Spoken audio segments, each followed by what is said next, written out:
Good afternoon, everybody. It's a pleasure to be back in Berlin for the LinuxTag. I was last year also here for a presentation of IPv6. This year is about Linux disaster recovery. So, Linux disaster recovery best practices with Relax and Recoverr, abbreviated REAR. By the way, my name is Gratien D'haese. I'm from Belgium. Who am I? You can see I'm a senior, literally, and using very long time Unix and Linux since its invention, 91, so that's a very long time. I have been involved in several open source projects already. Perhaps some of them already heard about MKCDirect. That's now defading a bit in favor of REAR. But I've been involved in other projects like SIM installation and logging. That's for HP SIM on HPX effect. And another smart project, Adocracy, which is in fact using expect language to do things on hundreds of systems simultaneously. Okay, when I'm talking about Relax and Recoverr, we have to distinguish between two types of disasters. You have the business continuity, and that is the process from a crash or whatever until the business is restored. And disaster recovery process is in fact a small part of a business continuity process. That's very important to understand the difference. And in this talk, we will focus on the disaster recovery of a very small part. In our talk, especially about Linux. I come to this point here, put the cursor aside. The disaster recovery concerns are, there are four major concerns. It's about uptime, that has to be fast. That's the slide. Uptime is very important, and it has to be reliable, of course. If your procedure is very weak, your chain is as strong as the weakest part. It's also in disaster recovery, very important.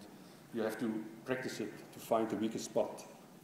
The cost in disaster recovery plan can be very, very expensive.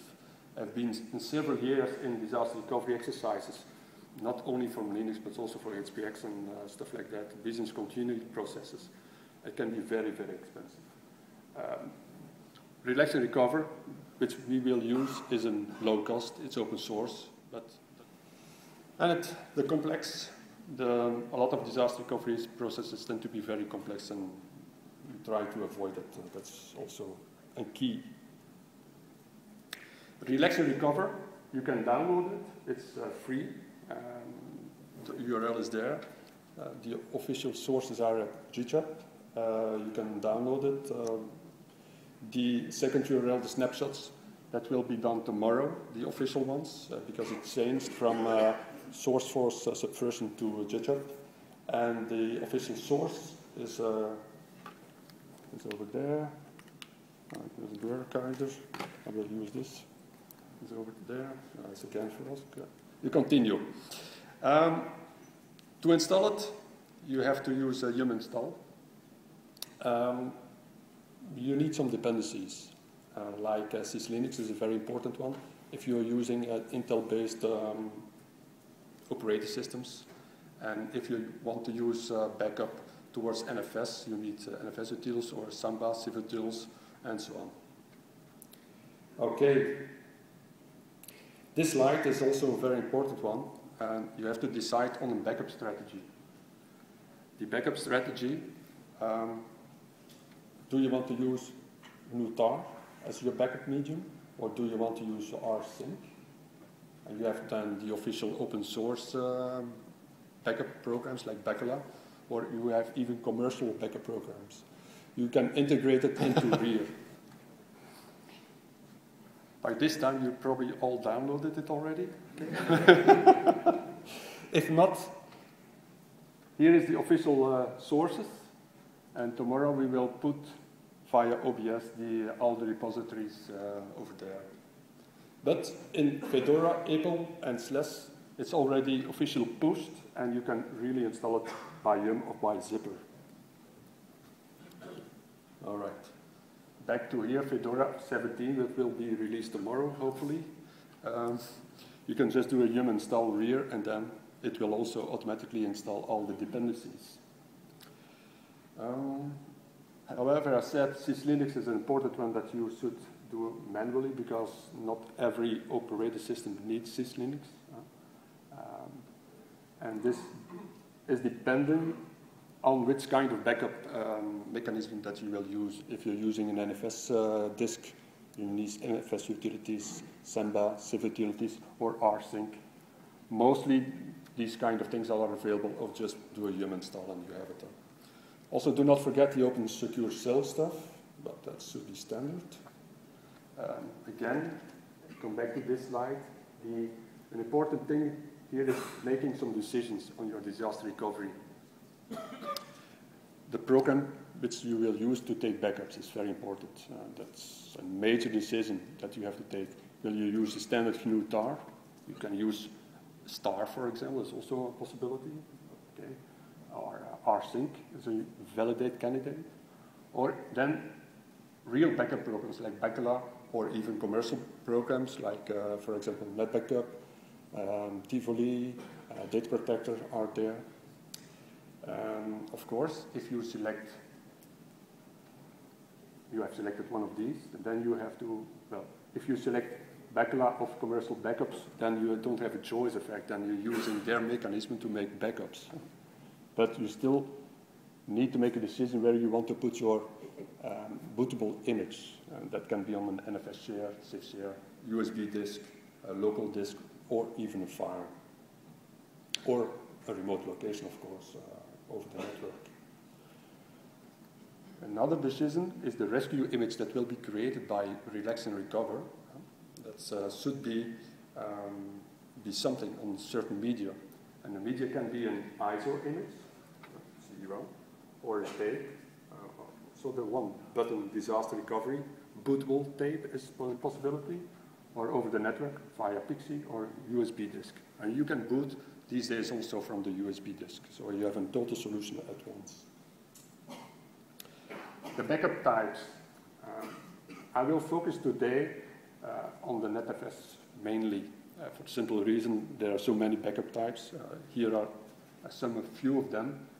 NetFS is in fact a collection of different type of backups, like NFS, CIFs, USB tape.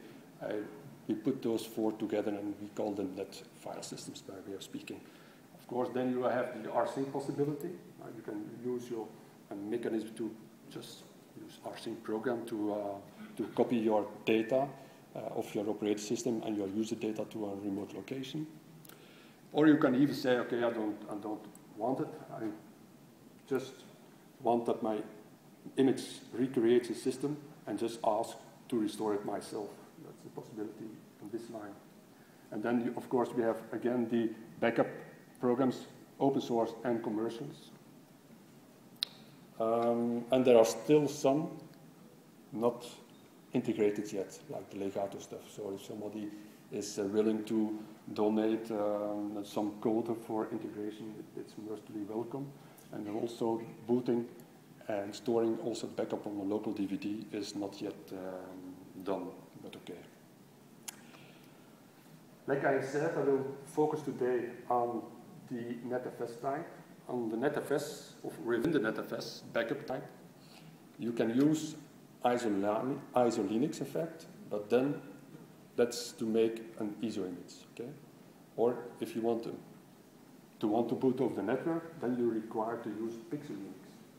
And for tape, we use XLinux, so that means that the USB drive will have to be formatted with an X3, X4 file system format, and that the output is USB, but the NetFS backup, so it's the NetFS, that's a collection, and the output is USB, but then we will also put the backup and a bootable image on the USB disk.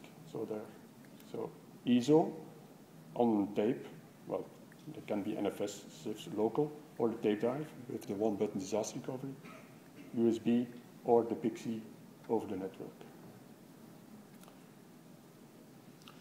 And to define this effect, there's a simple way. You have a backup equals NetFS, but then you have to make a decision on your location, and that you do with the backup_URL definition. And again, you see the philosophy: file, NFS, CIFS, USB, tape. Quite simple. And the location, of course. If you use NFS or CIFS, you have to make sure that your root of your client is capable of writing on the remote server into that directory that you are defining there. So that you have to test in front. If you don't test it, rear will complain and stop. So, well, it's also one test, of course, but okay. Backup NetFS. Where do you define those stuff? The most default configuration is stored in that configuration file here. It's not the purpose that you change something in there. If you want to change something, you have a local configuration file, which is stored in /etc/rear/local.conf. So you just copy the variable and redefine it as you wish. But in the default configuration file, you find your common definitions of that. Default program is tar, and the default compress option is gzip. But you can change it. I have played, I think it was last year, with different compression programs with tar, and that is a effective result. And that proves to me that gzip is a very good candidate as the most capable. It's not the fastest one, but it's not the slowest one, and it is quite good in compression. But again, the choice is yours, of fact. As I said, the local configuration file, by default, there's not much in it. That's the default ISO for the output, and module here, but okay, that's not so important, it's only for VMware. If you decided to use a NetFS as a backup mechanism, you have to add backup NetFS and also the backup_URL, which is the location in the mechanism. The mechanism here is NFS and the location. On the NFS server, the host name will be created automatically. That's under the path here. It will be created automatically.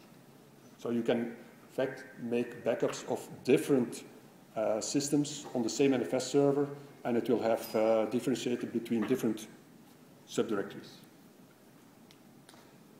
If you want to start with rear, it's a very good choice as first command to do a rear dump once you have filled in your local configuration file. Then you will see an overview of your operating system, but also of the configuration file and of the backup types and the output. It gives you a very good indication what rear will do as once you start using it. Rear has help functionality. The debug mode is very interesting if you run into problems. If you want to send something to the mailing list to us, always use -D here. The -S simulation mode is very interesting, but I come back to that later. And there are verbose. If you want to see something by default, rear is not verbose. So if you type rear, make a rescue, make backup, it will just start, you will see nothing. You have to use the -V flag to see something, really. And the reason why is because making rescue images is something that you want to do in the background. You don't want to sit in front of your screen and waiting until that is finished. Again, the commands of rear, you have the options here, and the commands. What do you want to do with rear? If you want to make just a rescue image, let's make rescue. If you want to make a rescue image including a backup, it's make backup. And then, of course, to recover, you use the recover. Recover is not meant to use on live system, but you do that on the disaster recovery system. And you have other options as well, but for the moment we keep to these two. Okay, disaster recovery process in practice, how does it work? In rear, it's just using a procedure. In fact, we gather first the information of the system, we write it somewhere on a safe place. Also the disk layout and all the different file system types are stored in a file. It's kind of bootloader. It's all kept aside. Then we make a backup or rescue image, and we create a bootable rescue medium, and it will be copied to the remote location, which is defined in the backup URL. And most important, it's all done online. So you don't have to go offline. You can just do it on the production system, in the background, in cron, whatever, and it works. And you can do it as often as you want it. Okay. The first command, make rescue, that's a good candidate to start with, just to test if the ISO image or whatever image that you are using is able or booting your system or your capable ecosystem. If the output was ISO, then it will create under the /tmp an ISO image of rear dash and the hostname.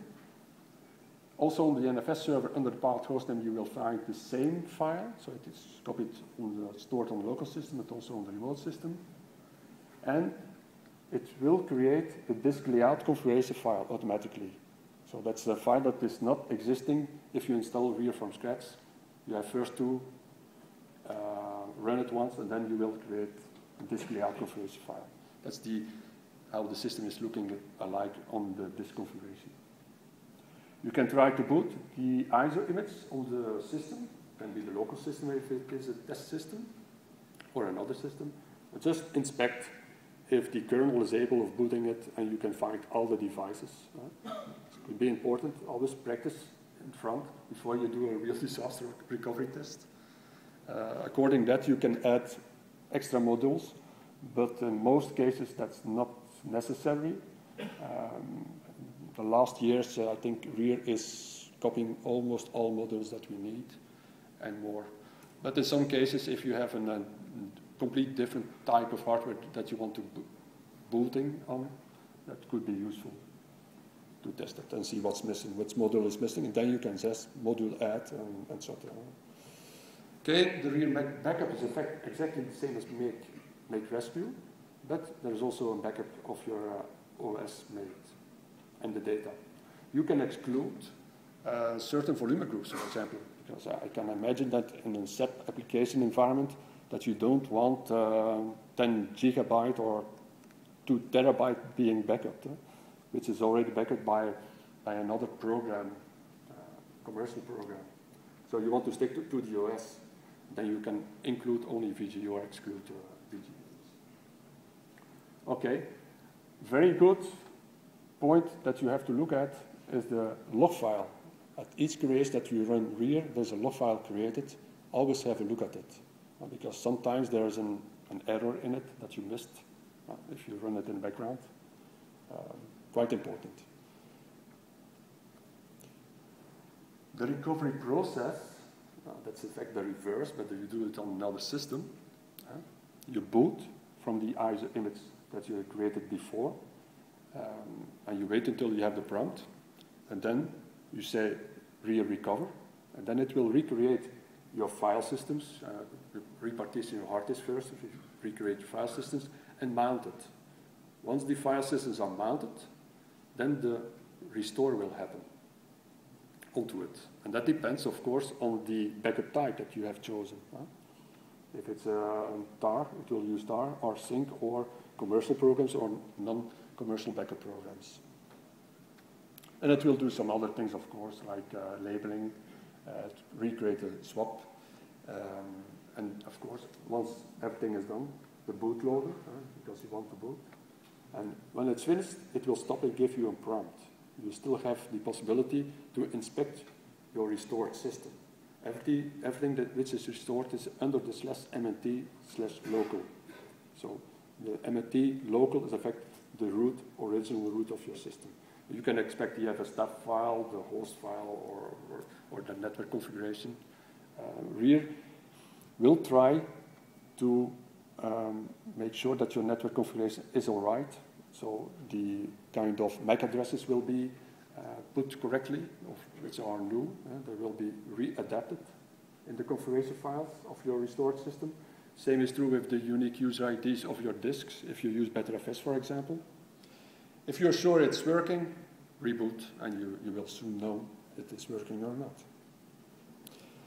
For example, this is a screen dump of a recover of a real process.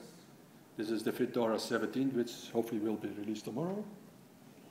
So you just select the recover, and you see at the bottom here, I don't know it's very clearly, the method that you're using.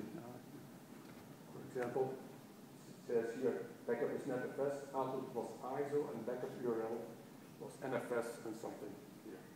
I hidden the customer's URL.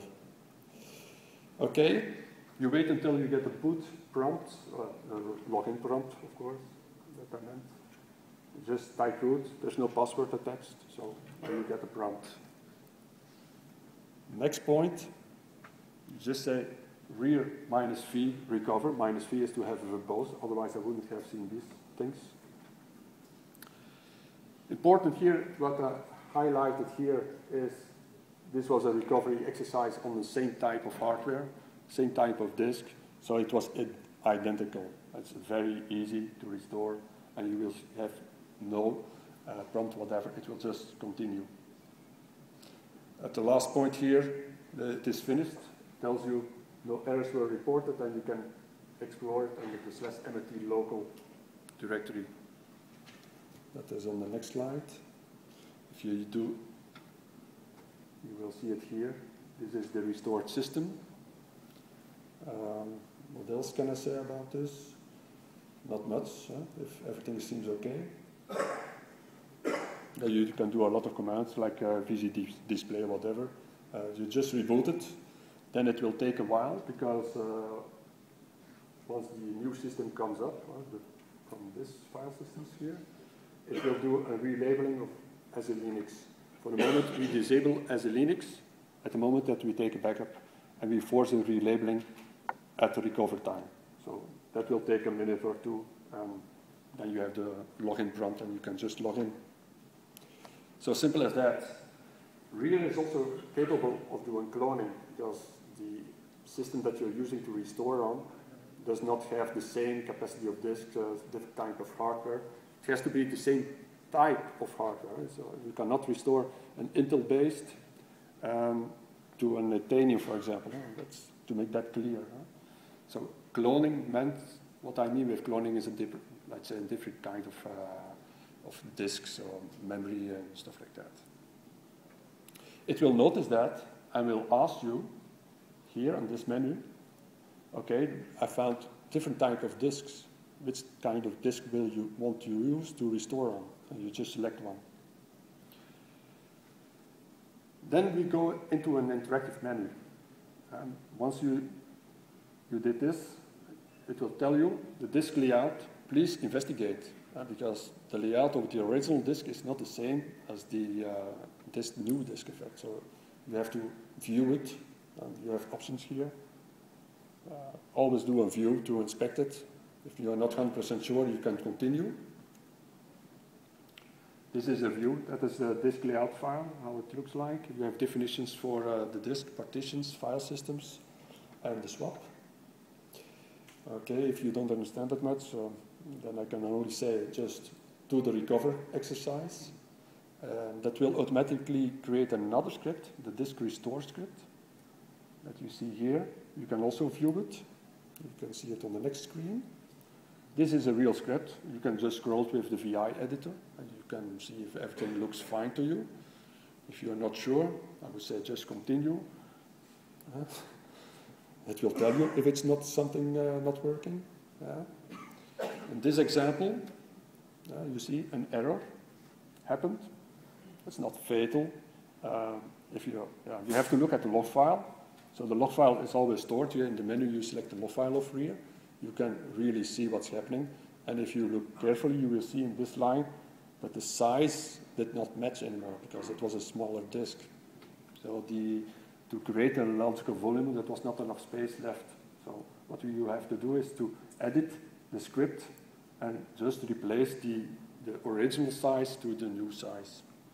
But this is the worst case, I'm telling this cloning, so it's not always true. It can be. It's just to give you an example that it is possible. but it is not always automatically just readjusted. All right. You just continue after you edit the disk restore script, and then you will see that the backup should continue. In this case, it was just a stupid exercise. I'll just give you an example. It will stop. I ask myself why. It prompts you to a cell prompt, and you see, if you look at the configuration file, you will see output is ISO. There was nothing defined for backup. So how can you restore if you don't have a backup? So you always have to think. That's quite important for disaster recovery anyway. If you don't have a backup, you cannot restore. But it gives you a pleasant example of cloning. Right. I hope you're convinced that you can make REER better.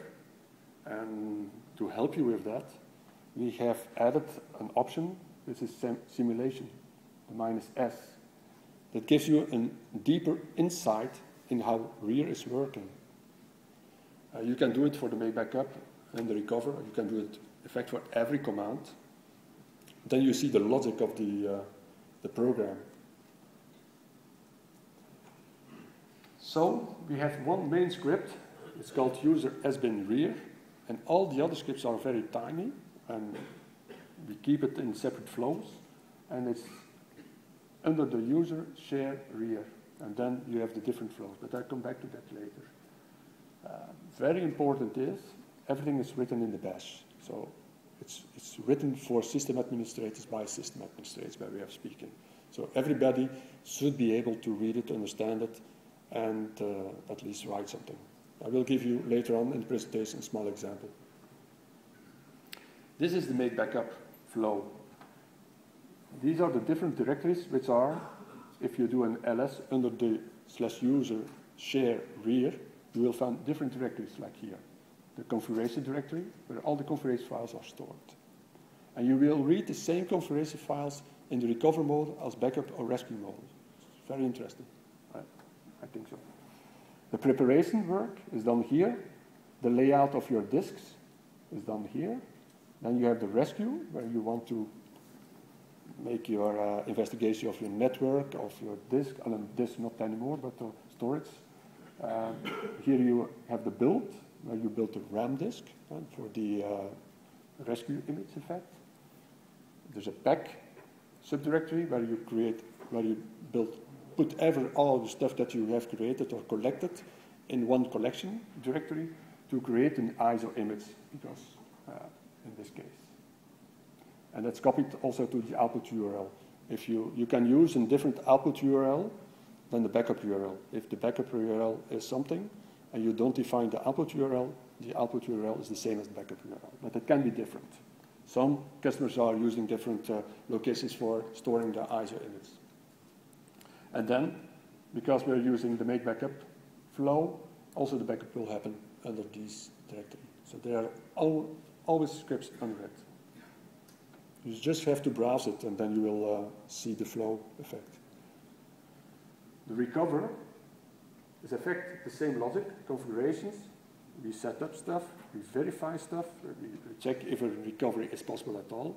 For example, if you try to recover a system via NetBackup, for example, on a system, but there is no network server available, it will complain, and that's done in the verification part.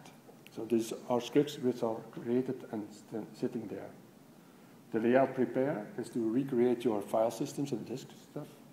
Then the restore stuff to finalize the grub stuff, for example, and wrap up is to recover, that you copy the log files to the restored system under the mount local root. To give a small example, I created, one of the customers created a sys requirement script. This is in fact a very stupid script that collects the minimal basis of the original system, the amount of disk, for example, the amount of CPUs, disk size, stuff like that, and the IP addresses. not much fancy on it. If you have a script that does this and that works, if you try it and it works on the bash, for example, then you can copy it. A good location here is rescue because it's affect information from the original system. You put it in a flow directory. Rescue is a good choice. It's GNU Linux, and we call it a number because every script starts with a numbers and rear because if you use a simulation, then you will understand it. But 96 is quite at the end, so it's not a very important script. So it doesn't, oops, that was too fast. If you do the -s rescue and you grab it, you should be able to see it. Then you will see that the script is picked up by the rear process. So it will be executed. If you run it, and then it will create a file. In this case, you have to look at the source script, of course, to see where the file was. It is stored here, and it contains some information that is required for the disaster recovery site. If the images and backups are restored via NAS, for example, to another continent, operators are very lucky to have such a stupid text file that gives them a simple information of which system should be restored and which kind of hardware should be restored on. Okay.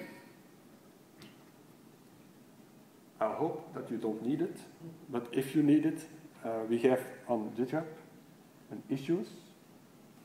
This is a live example from yesterday. You can, if you have an account on GitHub, you can just make your own entries, and we use that to track every every request and fixes, trying to link it automatically with the sources.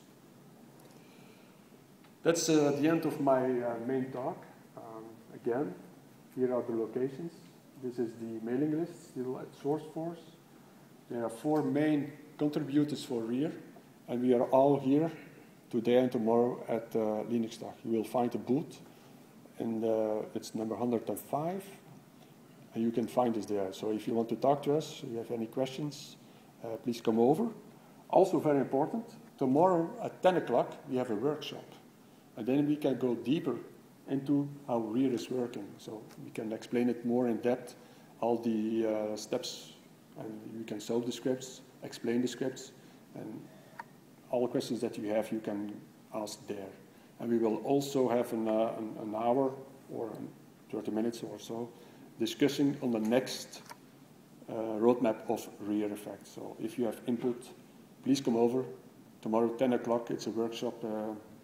It's in one of the other buildings, I think. But you're very welcome. If you have any questions, it's now the chance you have.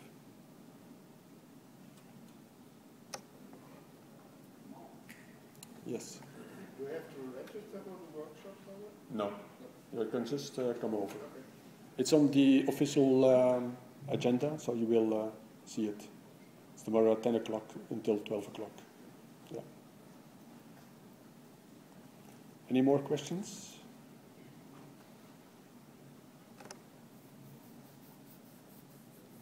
What is the normal size you expect to backup? We have already heard you don't expect to backup, let's say 200 gigabytes. Mm-hmm. What is the normal size you would say? 200 gigabyte of your VG00, for example, of your plain OS, that's quite big. Eh? Just a number. Now, normally it's, you can, if your main operating system is, let's say, 4 gigabyte of 8, take 8, then I think the complete backup would be around 4, I think, or maybe less. I have a small demo here. Let's see if I can show it.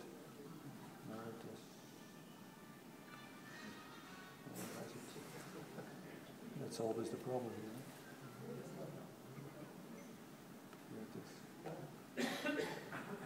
Let's see if it works.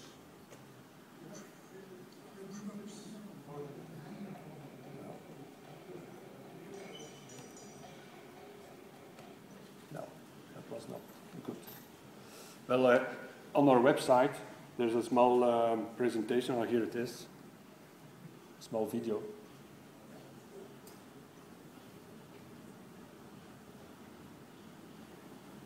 that gives you in less than 4 minutes a complete backup and restore. So it's not the biggest system that we use, to give an example, but it is a live make backup and recover. So with less than 4 minutes, you have a complete overview. Again, it won't show you all the details, but okay, it gives you an indication of how powerful it is. But the main advantage of Relax and Recoverr, in my opinion, is its simplicity. You don't have to know a lot of commands. If you want to give it over to an operator, the operator should be able to give one type of command, recover, that's it. And it should work. I think we succeeded in that goal because we have quite a lot of customers, commercial customers, who are using Relax and Recoverr as their main disaster recovery process. In one pharmaceutical company, for example, they're using REAR as an exercise when they deliver a new system. It has to be proven that it can be recovered as part of the infrastructure qualification documents. Okay, so that's the possibilities. We try to keep it simple as possible. REAR is not a backup program. It's not a backup. It includes the backup, but it's a snapshot of a certain time. If you need something else, there are other backup programs to do it on a daily basis. But again, if you would use, for example, rsync, and rsync can be used to a local disk, but can also use to a local network, then the backup method should then be rsync. Then you should be able to do also REAR make backup only on a daily basis, and then it will only do the incrementals effect or the differentials. But it's not meant as a backup program. It can be used for it, but I don't advise it as a backup. It's really disaster recovery, and it is meant as a disaster recovery. Okay, you can see here the live demo is going on. It's almost finished, I think. Any other questions?